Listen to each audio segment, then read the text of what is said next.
During Christmas dinner at my son's house, as I was enjoying the warmth of the family celebration, an unknown number broke the silence. Go home immediately. The voice was tense, unfamiliar, but his anxiety infected me. "Who is this?" I asked, feeling the joy of the evening melt away. "Hurry up." I dropped everything and left. When I arrived home, I couldn't believe my eyes. The phone's shrill ring cut through the evening quiet like a blade through silk. I set down my tea mug, steam still curling from its rim, and reached for the handset with the eager anticipation of someone expecting good news. Christmas lights twinkled through the frost-covered window, casting red and green shadows across my worn leather armchair. "Hello?" My voice carried that particular brightness reserved for family calls during the holiday season. "Dad." Ethan's voice hit me like a slap of winter air. Cold, measured, wrong. "Son, I was just thinking about Christmas dinner plans. Your mother's turkey recipe. I've decided we're spending Christmas just with our immediate family this year." Each word fell with deliberate precision without you. The fireplace crackled behind me, but suddenly the warmth couldn't reach my bones. My reading glasses slipped down my nose as I blinked, trying to process what I'd heard. "But son, we always—" "What happened? Did I do something wrong?" "Nothing happened." His tone carried the finality of a judge's gavel. "I just want a peaceful holiday. Sophia supports this decision completely." My chest tightened. Sophia, who always fussed over my comfort, who saved the wishbone for me every year. The same Sophia who called me last month asking about Abigail's stuffing recipe. "Ethan, please help me understand. We've shared every Christmas since your mother. This conversation is over. Dad, I hope you understand." The dial tone buzzed in my ear like an angry wasp. I held the phone for several heartbeats, staring at it as if it might offer an explanation. My tea had grown cold in the forgotten mug, my hands trembling slightly as I finally placed the handset back in its cradle.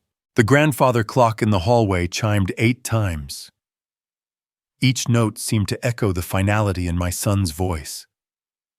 I remained motionless in my chair, watching the Christmas lights outside blur through sudden moisture in my eyes. Minutes passed, maybe hours. The fire had died down to glowing embers when I finally stood on unsteady legs and walked to the window. My reflection stared back from the dark glass, a 72-year-old man suddenly looking every one of his years. Behind my ghostly image, snow began to fall in thick, lazy flakes. I pressed my palm against the cold window, feeling the frost bite through my skin. The neighbors' houses glowed with warm yellow light. Families probably gathered around dinner tables, sharing stories and laughter. The Johnsons across the street had their tree visible through their front window, presents already wrapped and waiting beneath green branches. My breath fogged the glass as I whispered to my reflection. What did I do wrong? Abigail.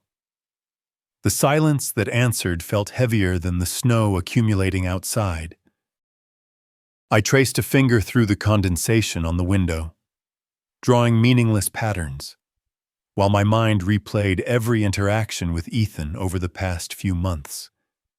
Had I been too pushy about family traditions? Too insistent about keeping Abigail's memory alive through our Christmas rituals? The kitchen light from the Smith house next door flickered off, leaving only street lamps to illuminate the falling snow. I watched each flake dance in the amber light, remembering how Ethan used to press his nose against the same window as a boy, counting snowflakes, and begging me to read him stories about winter adventures. That little boy felt like a stranger now. My arthritis-stiffened fingers finally dropped from the cold glass, leaving only the faintest smudge where my hand had been. 2.5 hours had passed since I moved away from the window. The fire had died completely, leaving only cold ashes and the lingering scent of burned oak. Outside, the neighbors' lights had dimmed one by one until only scattered porch lamps remained, casting lonely pools of yellow across the snow-covered street. I wandered into the kitchen, muscle memory guiding me through the motions of preparing a late dinner I wouldn't eat. The microwave hummed as it heated leftover soup, but I barely heard it. My mind kept circling back to Ethan's voice, searching for clues I might have missed. The phone book. I should call him back, apologize for whatever I'd done wrong. I pulled out the heavy yellow pages from the drawer beneath the counter, but something else tumbled out with it. Abigail's old photo album, its leather cover cracked with age. My hands trembled as I opened it to the first page. There was 5-year-old Ethan, gap-toothed grin stretching from ear to ear, clutching a wooden toy airplane under our Christmas tree. His pajamas were rumpled from sleep, his dark hair sticking up in impossible directions. The pure joy radiating from that little face made my chest ache. I turned the page carefully, the plastic protector crinkling under my fingers. Abigail in our old kitchen, flour dusting her auburn hair like snow, laughing at something I'd said while rolling out sugar cookie dough. Her green dress, the one she wore every Christmas Eve, was spotted with ingredients, but her smile could have powered the entire neighborhood's holiday lights. "Abigail, why did everything change so much?" I whispered to her frozen image. "When you were here, we were a real family." The next photo stopped my breathing entirely. The three of us together.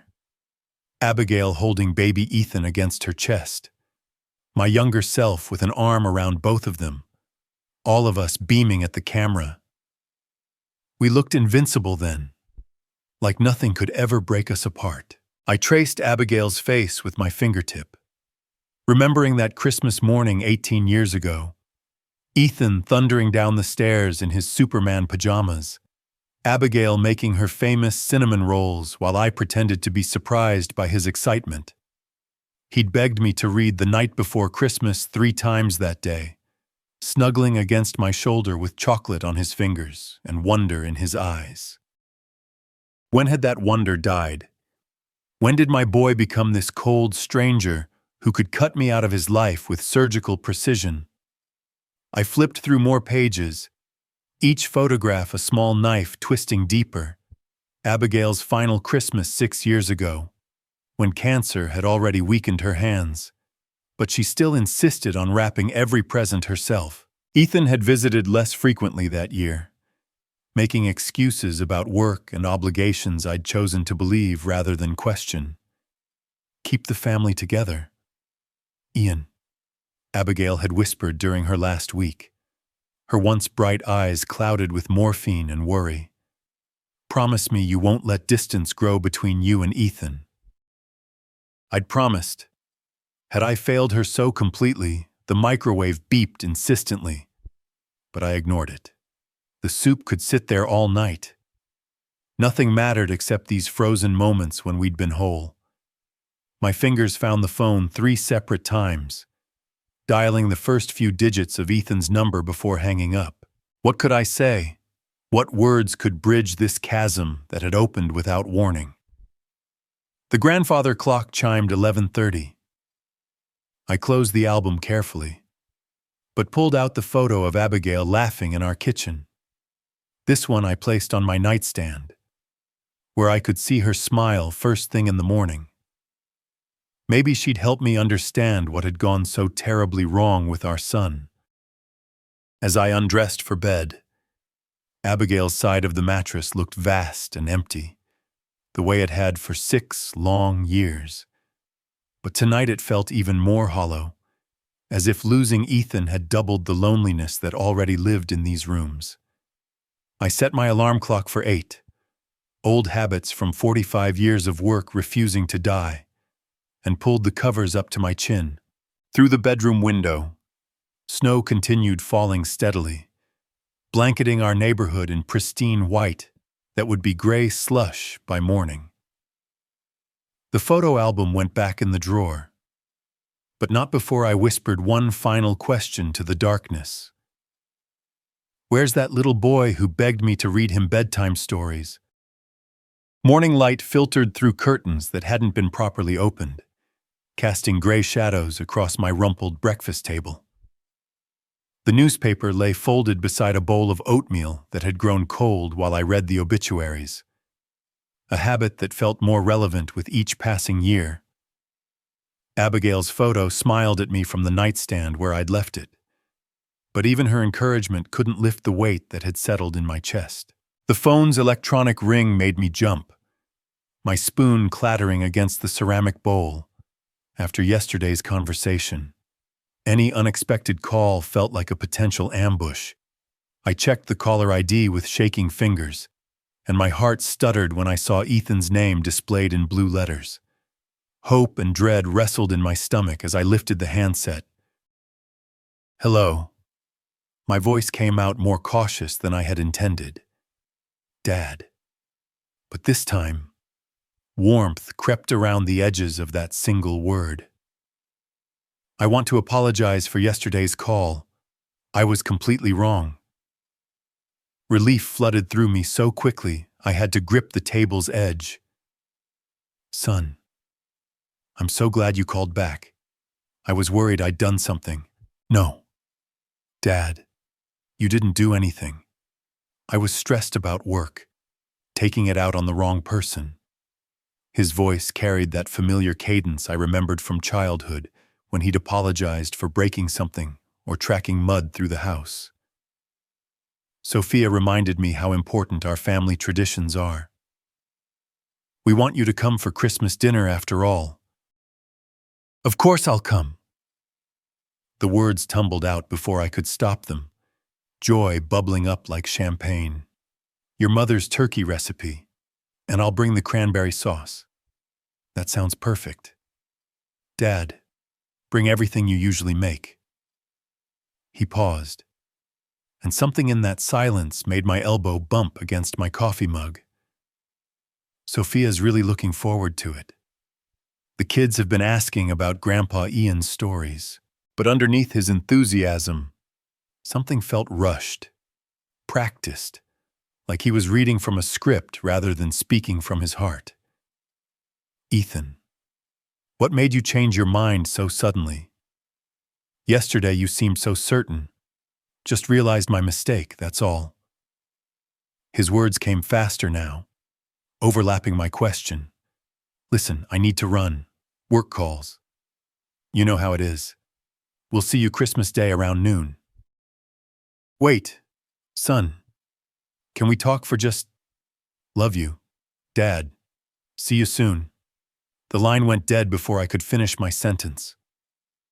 I sat holding the phone, staring at it like it might provide answers to questions I couldn't quite formulate.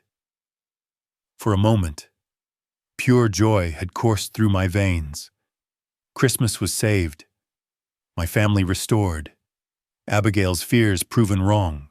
But now, in the silence that followed, doubt crept in like cold air through a cracked window. Something in Ethan's voice hadn't sounded like my son. The words were right, the apology appropriate, but the delivery felt hollow, mechanical, like he was checking items off a list rather than mending a relationship. I stood up abruptly, pacing to the kitchen window, where yesterday's snow had transformed the yard into a winter wonderland. The Smith kids were already outside building a snowman, their laughter carrying across the still air. Normal families doing normal things on a normal December morning. Why didn't this feel normal? Maybe I'm overthinking this, I muttered to Abigail's memory. Turning back toward the living room, he apologized. He wants me there. Isn't that what matters? But as I moved through my morning routine, dishes in the sink, newspaper in the recycling bin, coffee mug rinsed and dried, that nagging feeling grew stronger. Ethan had deflected every attempt at deeper conversation, rushing off the phone like he was afraid I might ask the wrong questions. What questions would be wrong? I picked up the phone again, dialing the first 3 digits of his number before stopping myself. What was I going to say, son? Your apology sounded fake. Why did you hang up so quickly? Can you prove you actually want me there? The question sounded paranoid, even in my own head. I set the phone down and walked toward the kitchen, mentally cataloging everything I'd need to prepare for Christmas dinner. The turkey would take hours. The cranberry sauce needed to be made fresh, and Abigail's stuffing recipe required ingredients I didn't have in the house. But as I reached for my shopping list, my hand paused over the notepad.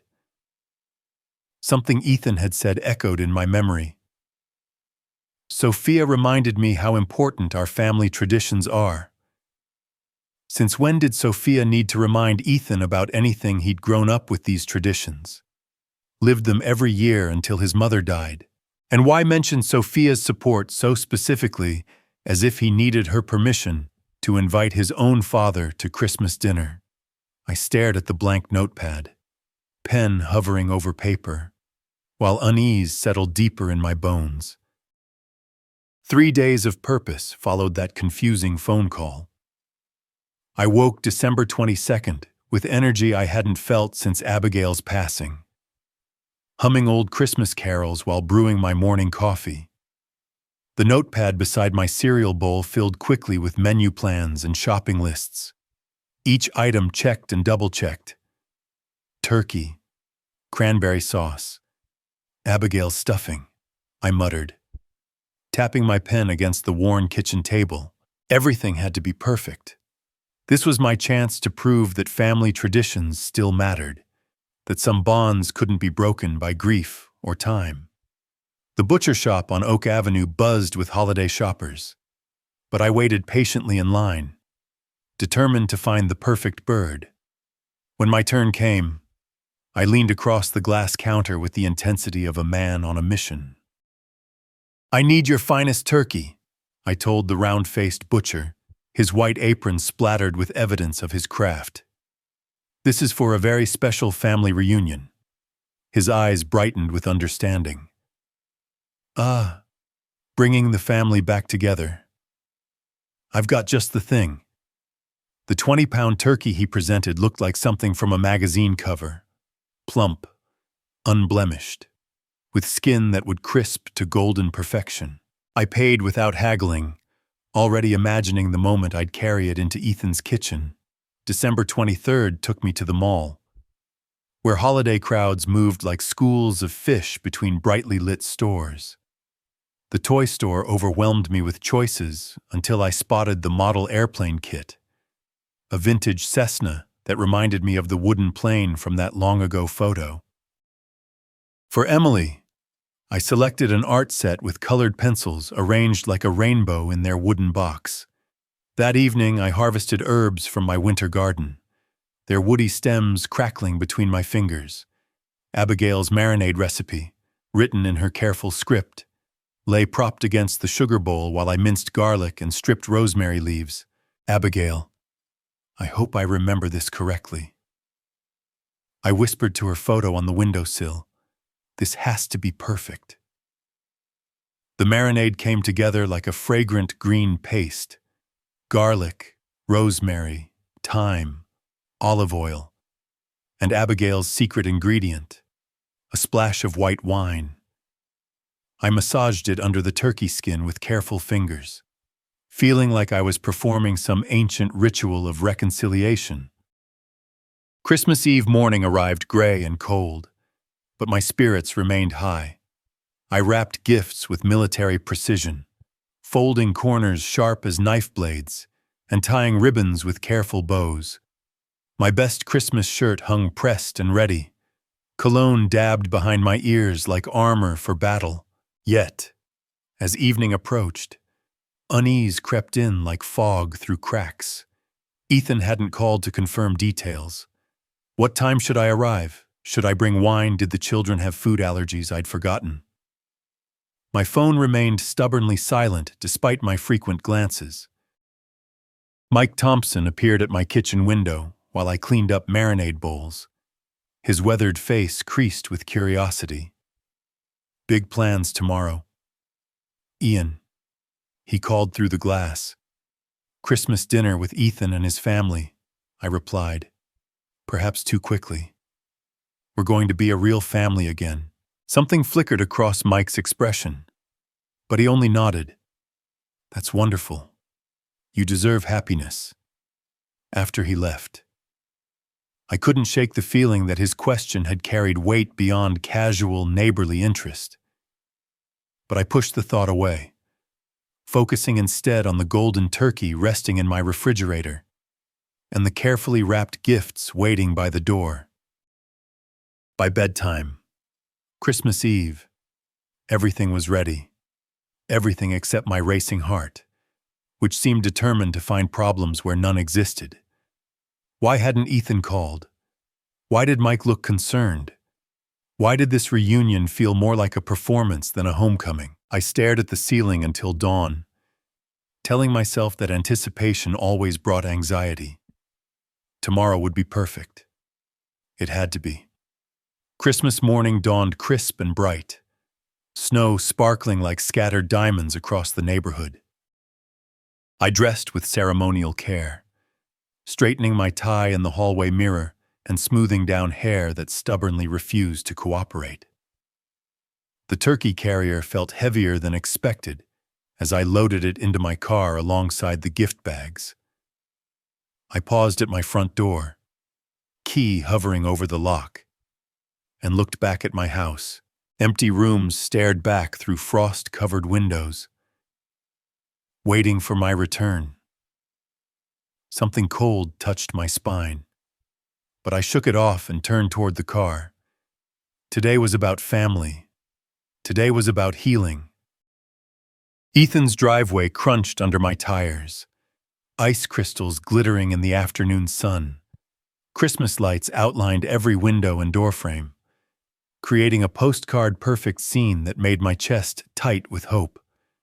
I maneuvered the turkey carrier and gift bags from my car, cold air biting my cheeks as I approached the front door. Before I could knock, it swung open to reveal Sophia's warm smile, flour dusting her red sweater like confectioner's snow. "Ian, we're so glad you're here. Come in before you freeze." The house smelled like cinnamon and pine, holiday music drifting from hidden speakers while Christmas lights cast rainbow shadows across polished hardwood floors. Jake appeared at my elbow like magic, bouncing on his toes with barely contained excitement. "Grandpa Ian, did you bring presents? Can we open them now?" "Mom said we had to wait, but let your grandfather get settled first." Sophia laughed, taking the heavy turkey carrier from my numb hands. "This thing weighs a ton. What did you do to it?" "Abigail's secret marinade," I said, unwinding my scarf while Emily peeked shyly around the corner. 24 hours of garlic, rosemary, and patience. Linda Montgomery emerged from the kitchen, wiping her hands on a dish towel covered in dancing reindeer. Her eyes widened when she saw the turkey carrier. "This turkey is absolutely magnificent. You must share Abigail's secret. I've been making the same boring bird for 35 years. "The secret is time," I told her, accepting Robert's firm handshake and his gruff nod of approval. Abigail always said, "Good things can't be rushed." Ethan appeared last, straightening his tie with movements that seemed too precise, too controlled. His smile reached his mouth, but stopped somewhere short of his eyes. "Thanks for coming, Dad. This means everything to us." Something in his tone made me study his face more carefully. But Jake grabbed my hand and dragged me toward the dining room before I could analyze what I'd heard. The table gleamed under soft candlelight, places set with Sophia's good china, and cloth napkins folded into perfect triangles. My turkey took center stage, golden skin glistening under the chandelier like it had been brushed with liquid amber. "Would you carve?" Ian Sophia asked, offering me the electric knife. "You're the artist here." I carved with steady hands, each slice revealing meat so tender it practically fell from the bone. The marinade had worked its magic, herbs creating a fragrant crust that drew appreciative murmurs from around the table. Conversation flowed like wine during dinner. Robert asked about my retirement projects, while Linda praised every dish I'd contributed.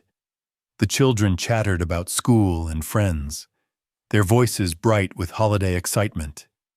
Even Ethan seemed to relax, sharing stories about work that sounded almost natural. But I noticed things. The way he checked his watch when he thought no one was looking.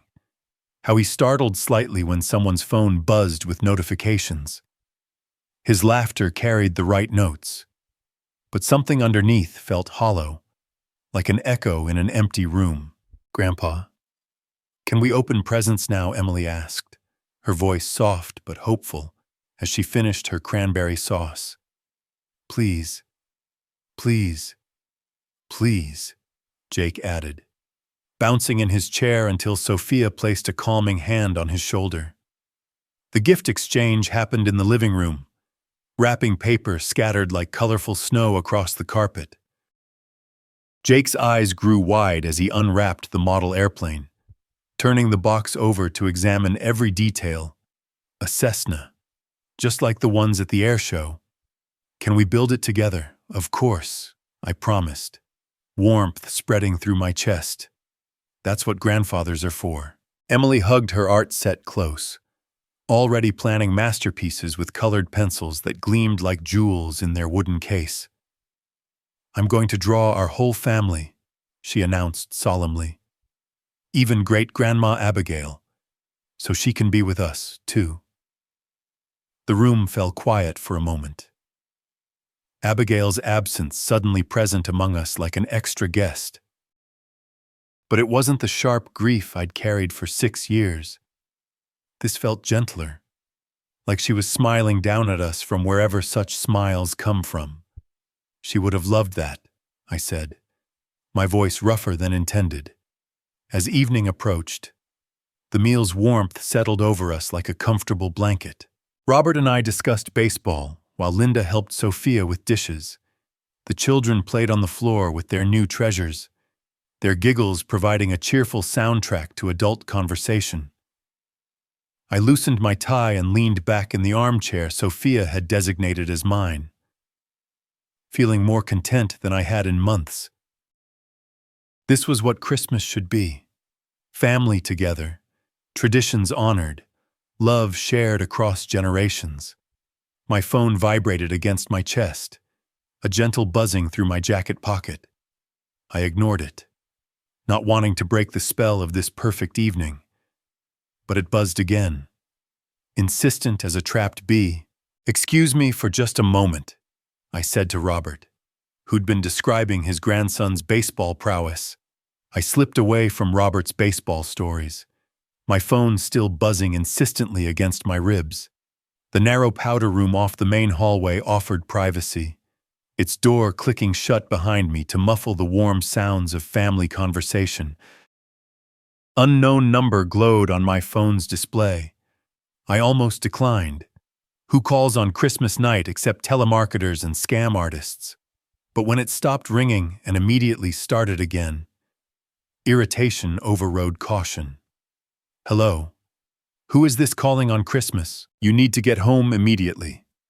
The voice cut through pleasantries like a blade through wrapping paper. Urgent. Male. Unfamiliar. I blinked at my reflection in the bathroom mirror, watching my expression shift from annoyance to confusion. "Who is this? What are you talking about?" "That doesn't matter right now. Just go home." My grip tightened on the phone. Behind the bathroom door, I could hear Jake explaining airplane parts to his grandmother. Normal Christmas evening sounds that suddenly felt very far away. "I don't understand what you're saying. What's happening?" "Trust me and go now." The line went dead, leaving me staring at the phone like it might explain itself. My reflection in the mirror looked older somehow, worry lines etched deeper around my eyes. The stranger's voice had carried conviction, not the rehearsed quality of a scam call, but genuine urgency that made my chest tighten. What could be wrong at home fire break-in? Had I left something dangerous running, my mind raced through possibilities while my heart picked up speed to match. But this was Christmas dinner, my first real family gathering in 6 years. How could I leave based on some cryptic warning from a stranger? Sophia would worry, the children would be confused, and Ethan might think I was making excuses to escape. The phone felt heavy in my hands as I wrestled with indecision. Logic said it was probably nothing, a wrong number, a prank, maybe someone with information that wasn't as urgent as they claimed. But something in the caller's tone had cut through my rational defenses. I checked the number again, completely unfamiliar. No voicemail, no follow-up text. Just that stark command to go home immediately. Through the bathroom door, I heard Ethan laugh at something Robert said, the sound sharp and too bright. Had he noticed my absence yet? Was he checking his own watch, wondering why his father was taking so long? My reflection stared back with worried eyes. Christmas lights from the hallway casting red and green shadows across my face. The stranger's voice echoed in my memory. Trust me, and go now. Trust whom, why, what possible emergency could require such urgency that a stranger would track down my phone number on Christmas night? But even as logical questions multiplied, my body was already responding to primitive alarm signals. My shoulders had tensed, my breathing grown shallow.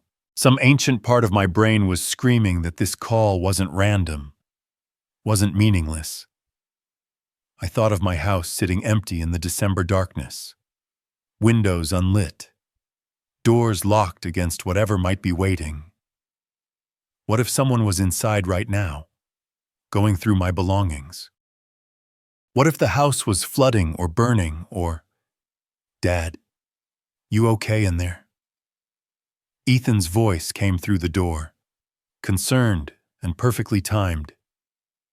Just a minute. I called back, my voice steadier than I felt. I took one deep breath, watching my reflection steel itself for whatever came next. The stranger's urgency had infected me like a virus.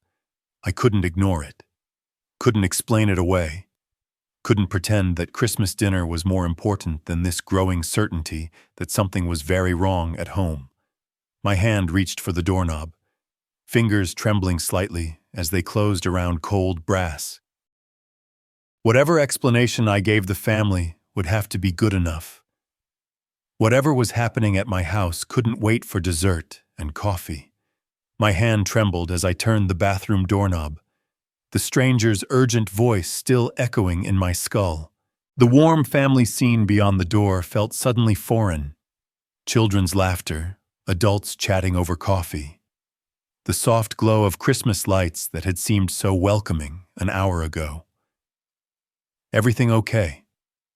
Dad Ethan looked up from his conversation with Robert, something flickering behind his eyes that might have been concern or calculation.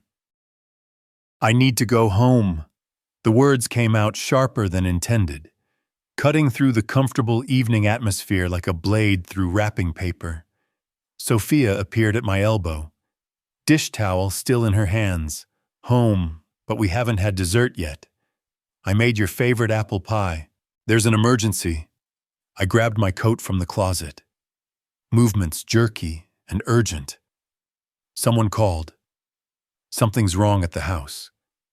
The room fell quiet, except for Jake's model airplane making whooshing sounds as he flew it between the furniture. Emily looked up from her new art supplies.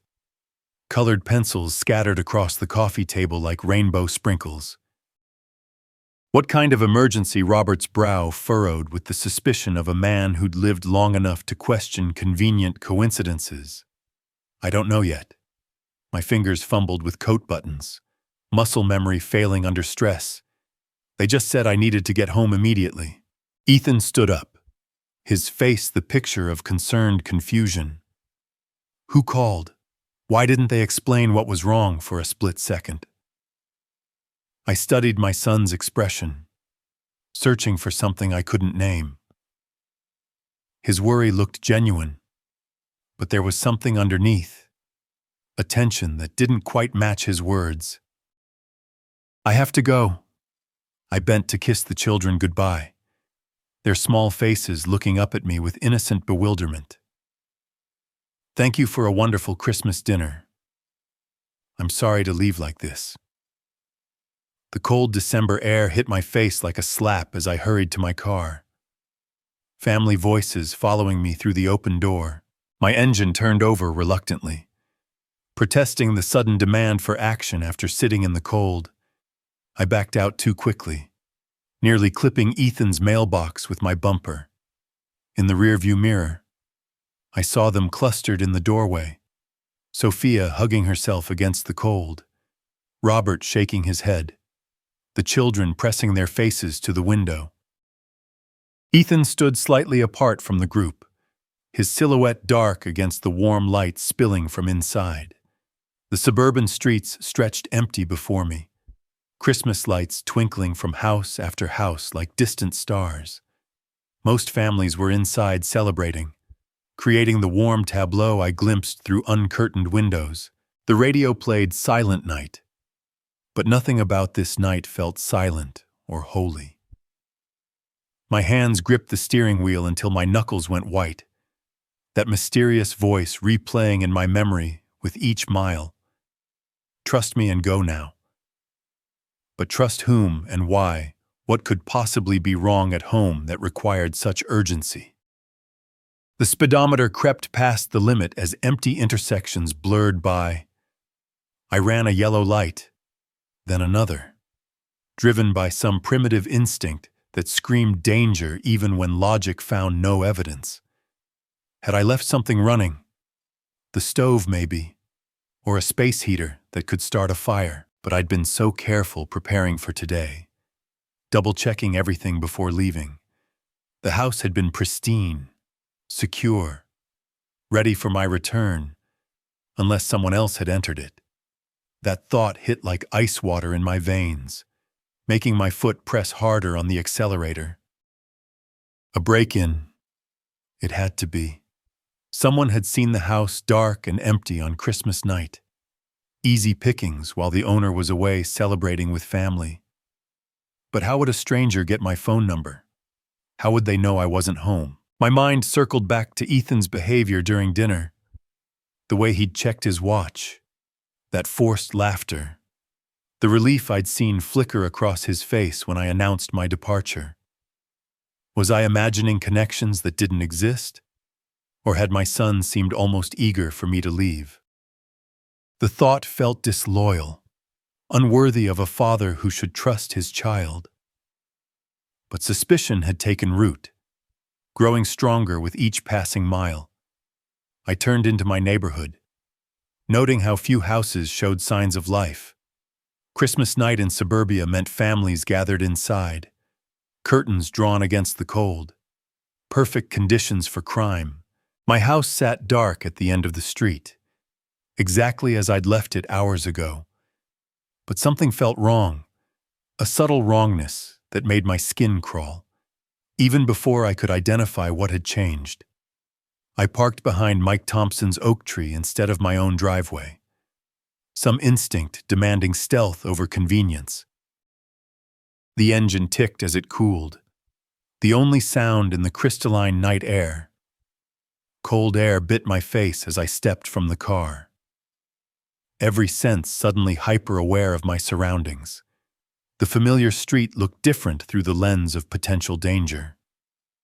Shadows deeper, ordinary objects transformed into potential hiding places or weapons. My house crouched dark against the star-filled sky. But something was wrong with its silhouette. A basement window, one that should have reflected streetlight, showed only black emptiness. Broken glass glittered on the snow below like scattered diamonds.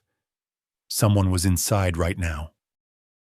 I fumbled for my phone with numb fingers, dialing 911 while crouching behind Mike's fence for cover. A flashlight beam swept across my upstairs bedroom window, methodical and deliberate. Whoever was in there wasn't panicking. They were searching. 911, what's your emergency? There's someone in my house, I whispered, watching the light disappear and reappear in different windows. I can see them moving around inside with a flashlight. Sir, what's your address? Are you in a safe location? I rattled off the street number, eyes never leaving the moving beam of light. I'm outside. They broke in through the basement window. Officers are on their way. Please stay away from the house until they arrive. Stay away while some criminal ransacked everything Abigail and I had built together. While they pawed through our memories, our private papers, our life's work. How long until police get here? Approximately 10 to 15 minutes. Sir, please remain at a safe distance. 15 minutes. A lifetime for a thief to grab everything valuable and disappear into the night. I hung up and popped my car trunk, hands shaking as I searched through emergency supplies and forgotten tools. My fingers closed around cold metal, a tire iron left over from changing a flat last spring. The weight felt solid, reassuring. Whoever was violating my home would find more resistance than they'd bargained for. I crept around the house's perimeter, using Christmas decorations and snow-laden bushes for cover. The broken basement window told the story, jagged glass teeth pointing inward, snow scattered on the basement floor where the intruder had climbed through. The flashlight beam moved systematically through my bedroom, pausing at the dresser where Abigail's jewelry box sat, then moving to the closet where I kept important papers. This wasn't random vandalism or drug-fueled desperation. Someone was looking for specific things. My hands tightened on the tire iron as protective rage flooded my system. This was my house, my sanctuary, my life with Abigail that some criminal thought they could just steal like it meant nothing. I positioned myself in the shadows beside the broken window, ears straining for sounds from inside. Footsteps creaked overhead, someone moving with purpose through rooms that held 45 years of memories. The beam of light swept back and forth like a lighthouse, searching, always searching. What were they looking for? Cash, jewelry, electronics, or something more specific, more personal? The footsteps moved toward the stairs, descending toward the basement. Toward me. My breath came in short puffs that steamed in the frigid air. Every muscle coiled with tension as I pressed against the house's foundation. Tire iron raised and ready. Whoever emerged from that window would find themselves face to face with a very angry homeowner who'd had enough of being victimized. The basement light flicked on briefly, then off again. Cautious, smart, but not smart enough to expect me waiting in the shadows. Papers rustled inside, documents being shuffled, examined, selected. The sound made my stomach clench with violation. Those were private papers, personal records, pieces of the life Abigail and I had built together. How dare some stranger put their dirty hands on our private business? A chair scraped across the basement floor. Drawers opened and closed with soft thuds. The methodical searching continued, unhurried despite the risk of discovery. Whoever was inside felt safe, confident they had time to find what they wanted. They were wrong. The flashlight beam approached the broken window, casting long shadows across the snow-covered yard. I pressed tighter against the house's brick wall, tire iron trembling in my grip from cold and adrenaline. A bag appeared first, dark canvas stuffed with papers and small objects. Then a leg, carefully testing the window frame for sharp glass before committing to the exit. I held my breath. Every muscle coiled for action. One more second, just one more second, and I'd have my answers about who thought they could steal from Ian Prescott on Christmas night.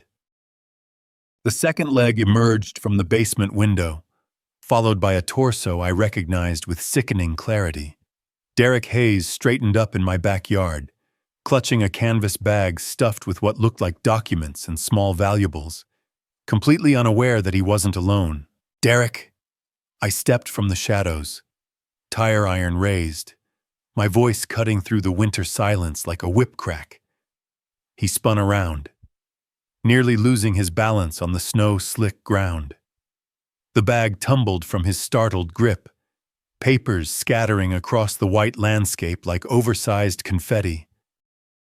His face went ghost pale in the dim light from neighboring houses. "Ian, I didn't want to. This wasn't my idea." Whose idea was it? Then I moved closer, the tire iron feeling heavy and righteous in my hands. Papers lay scattered around his feet. Documents I recognized even in the darkness. Abigail's will, bank statements, stock certificates. Derek raised his hands, backing against the house's foundation with nowhere to run. "He said you'd be at dinner for hours. He said you'd never know." Who said that? But even as I asked, cold understanding was already crystallizing in my chest, like ice forming around my heart. "Ethan knew you'd be at dinner for hours." The words tumbled out in a panicked rush. He planned this whole Christmas reunion so I could. The tire iron slipped from my suddenly nerveless fingers, hitting the snow with a muffled thud. "My son sent you." Derek nodded miserably, tears streaming down his face in the cold air. "He needed Abigail's will, the Boeing stock certificates. He said you were going to give millions to charity instead of family." Each word hit like a physical blow. I staggered backward, staring at the papers scattered in the snow. Abigail's careful handwriting on legal documents. Stock certificates worth more money than most people saw in a lifetime. Our life savings reduced to theft targets. The Christmas dinner. My voice came out as a hoarse whisper. The apology, the invitation. It was all fake. "He's desperate." "Ian!" Derek scrambled to his knees, trying to gather the scattered documents with shaking hands. Gambling debts. Bad investments. He owes people who don't forgive late payments. My legs felt unsteady as the full scope of the betrayal sank in. Ethan had looked me in the eye across that dinner table, had accepted my turkey and gifts, had let his children climb on my lap, all while knowing his friend was ransacking my home. How much does he owe? Close to $250,000. Derek's voice was barely audible. He found out about the Boeing stock from Abigail's estate papers. Said it was family money anyway. That you'd understand eventually. Family money. Abigail's legacy carefully preserved and invested over decades reduced to gambling debt repayment. The stocks she'd bought with her teacher's salary. Penny by penny. Dollar by dollar. Trusting that her husband would use them wisely. I picked up one of the scattered certificates. Abigail's name printed in careful script at the top. 2.5 million in Boeing stock. Purchased over 35 years of marriage when the company was struggling and shares were cheap. Her nest egg for our retirement. Her security blanket against an uncertain future. He was going to steal my wife's life savings to pay gambling debts. Derek nodded, no longer trying to collect the papers. He said you'd never miss it. That old people don't need that much money anyway. The casual cruelty of it. Dismissing 72 years of life as irrelevant. Reducing Abigail's memory to a target for theft. Made something inside me crack like ice on a frozen pond.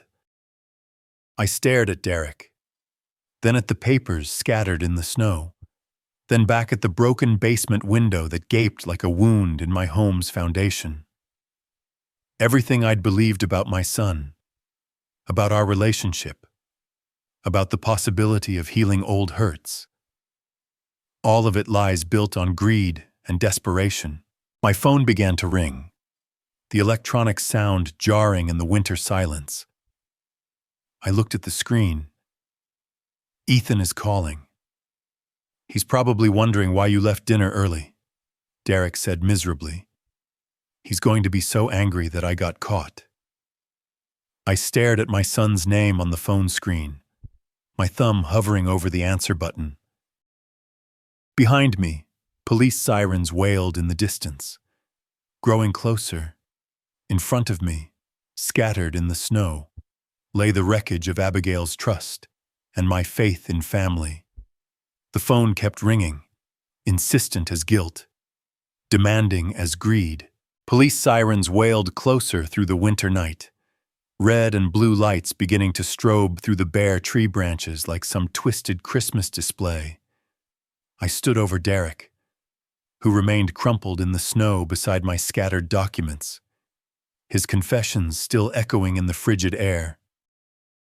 2 patrol cars rounded the corner, their headlights sweeping across my yard and illuminating the broken basement window like evidence in a crime scene photo.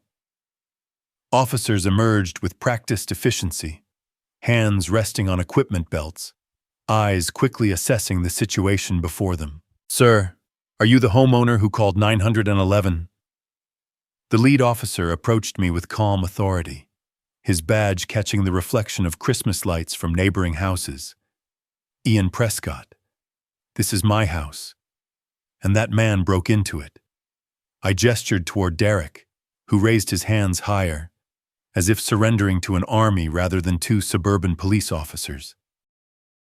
The second officer knelt beside Derek, beginning the familiar ritual of rights and handcuffs, while his partner focused on me. "What was stolen, Mr. Prescott?" I gathered Abigail's will from the wet snow, its edges darkened with moisture, but the text still legible. "He took financial documents, my late wife's will, Boeing stock certificates worth over $2 million, banking information, $2 million. The officer's eyebrows rose as he examined the waterlogged papers. "That's grand larceny territory." Mike Thompson appeared from his house, bathrobe belted over pajamas, slippers crunching through snow as he approached our unusual gathering. His weathered face showed relief mixed with concern as he took in the scene. "Mike, you're the one who called me," I asked, pieces finally clicking together.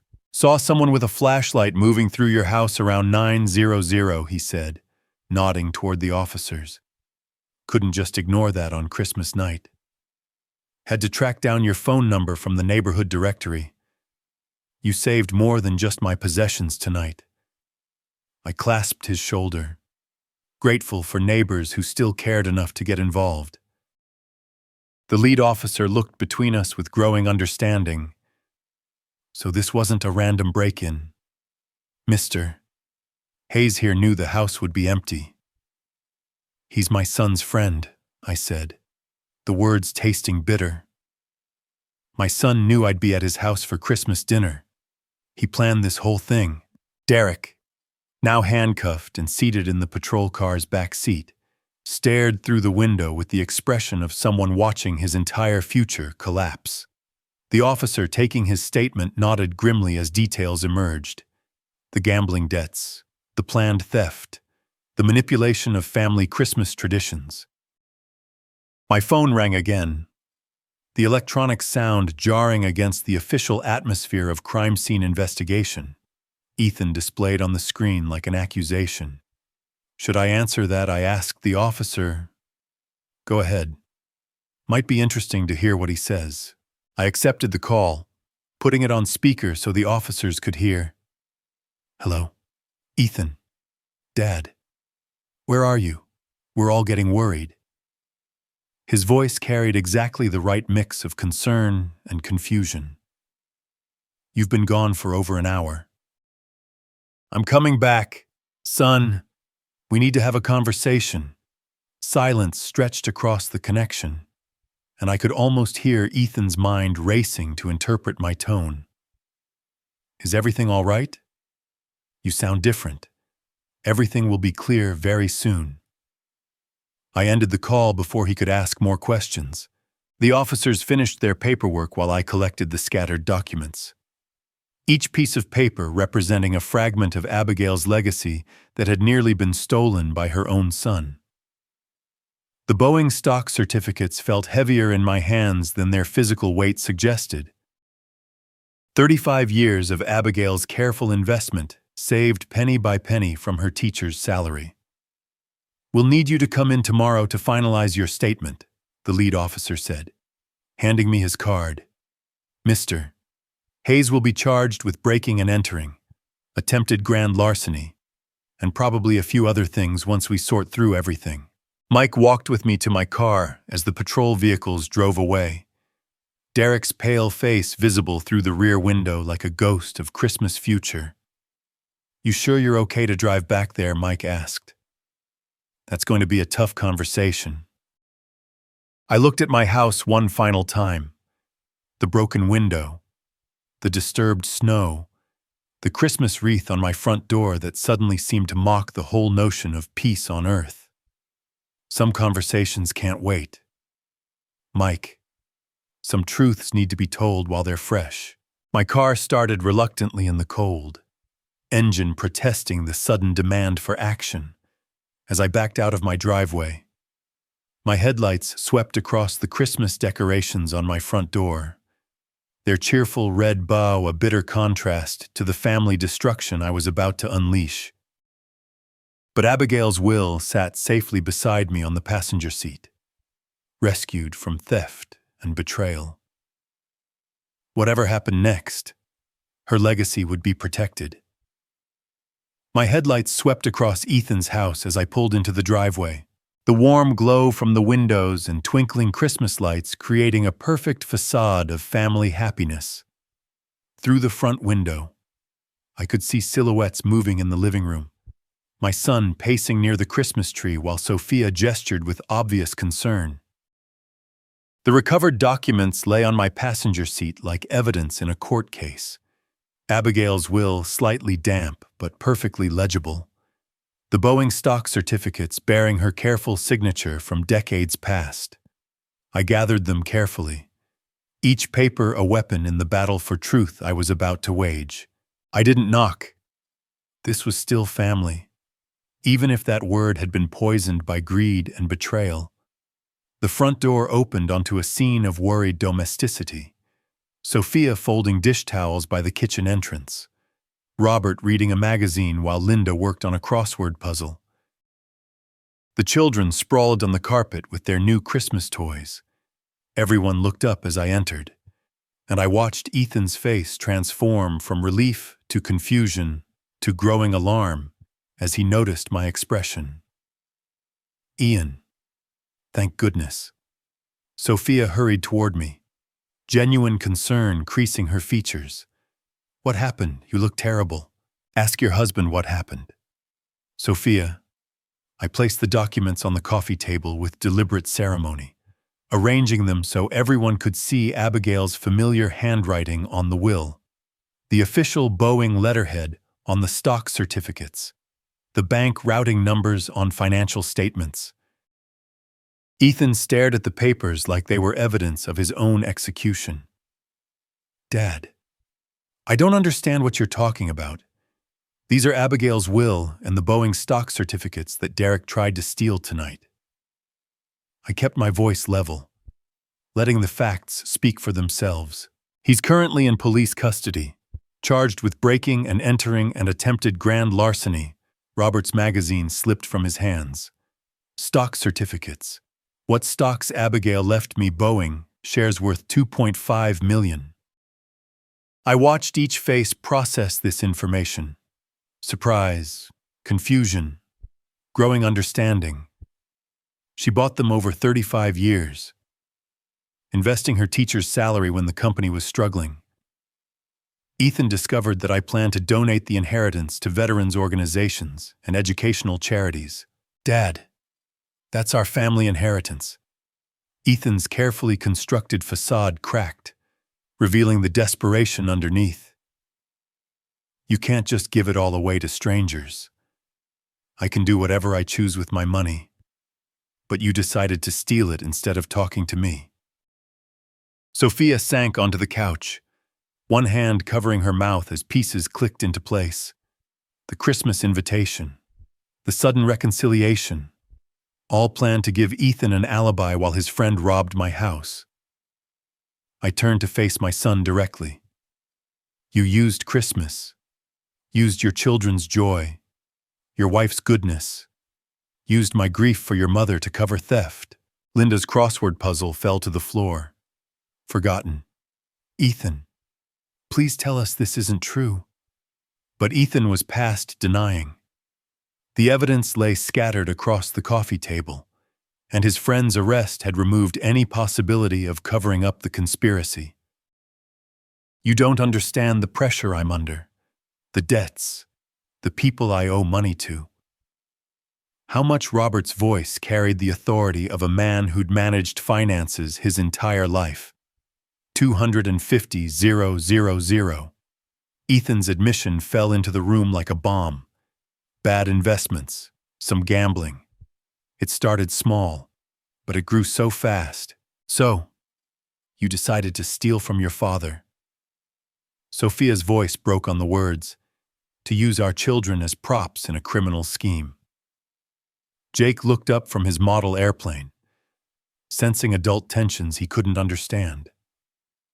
Why is everyone yelling? Emily clutched her new art supplies closer. Colored pencils scattered across the carpet like rainbow fragments of the family that was shattering around her. Your father made some very bad choices, I said gently to the children, then looked back at Ethan. Choices that hurt people who trusted him. I didn't want to hurt anyone. Ethan was fully breaking down now. Years of careful deception collapsing under the weight of exposure. I just needed time to fix things, to pay back what I owed. By stealing from your father on Christmas night. Robert stood up, his usual quiet demeanor replaced by moral outrage. By lying to your wife, using your children as alibis. Sophia was crying now, not the gentle tears of holiday sentiment, but the harsh sobs of someone watching their entire life dissolve. How long have you been lying to me about money, about work, about everything? Linda gathered the confused children closer, shielding them from the adult devastation playing out across their Christmas celebration. I looked around the room at Sophia's tears, at the grandparents' shock, at children who didn't understand why their Christmas joy had turned to chaos. At my son collapsed in guilt and desperation. This family was destroyed, carved apart by greed as efficiently as any blade. The Boeing shares will go to veterans programs and education funds, just as Abigail would have wanted. I gathered the documents from the coffee table, preparing to leave this wreckage behind. She believed in helping others, in building something meaningful. You turned her legacy into a target for theft. I stood to leave, pausing at the doorway to look back at the destroyed Christmas scene. Sophia was still crying. Robert was comforting Linda. The children sat confused and frightened among their scattered toys, and Ethan remained slumped in his chair with his head in his hands. Sophia, you and the children are always welcome in my home. You're innocent in this. I stepped out into the cold December night, leaving behind the warm lights and the wreckage of what had once been my family. Morning light filtered through my kitchen window, casting long shadows across the table where Abigail's rescued documents lay neatly arranged beside her photograph. Coffee steamed in my favorite mug, the one she'd given me 20 years ago with "World's Best Husband" printed in fading letters, while I read through the stock certificates with fresh perspective. The Boeing shares represented more than money. Each purchase date told a story.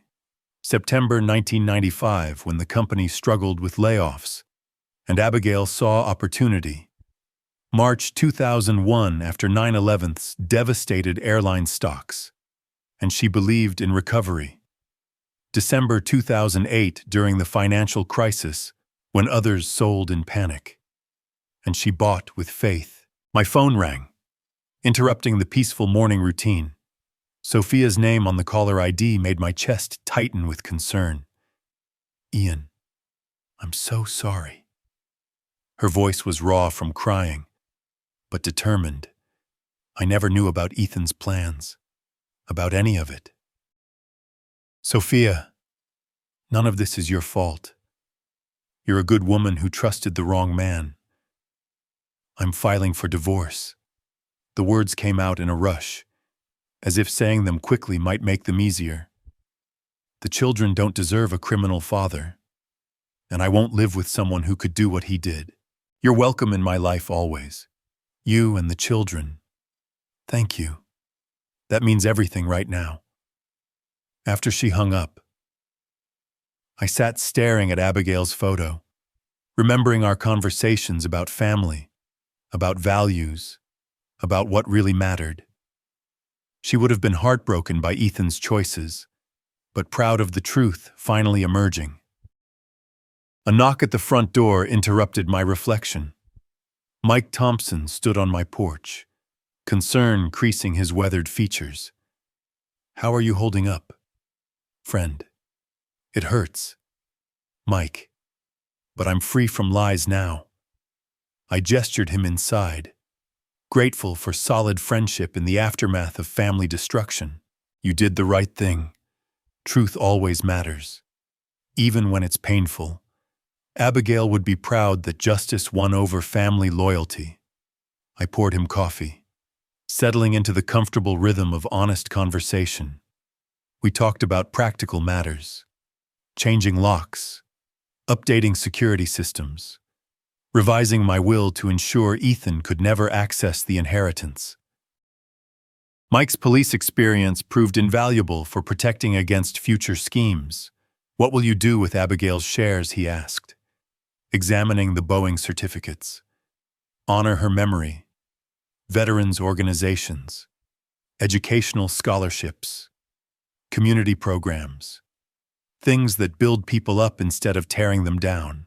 Mike nodded approvingly. "She'd like that." After he left, I called my attorney to schedule a will revision appointment, then contacted the bank about adding additional security to my safe deposit box. Abigail's legacy would be protected from greed, used for the charitable purposes she would have supported. The house felt different now. Not lonely, but peaceful. The deception was gone. The pretense lifted. I was 72 years old with friends who cared about truth, a daughter-in-law who valued integrity, grandchildren who deserved better role models. My phone buzzed with a text from Sophia.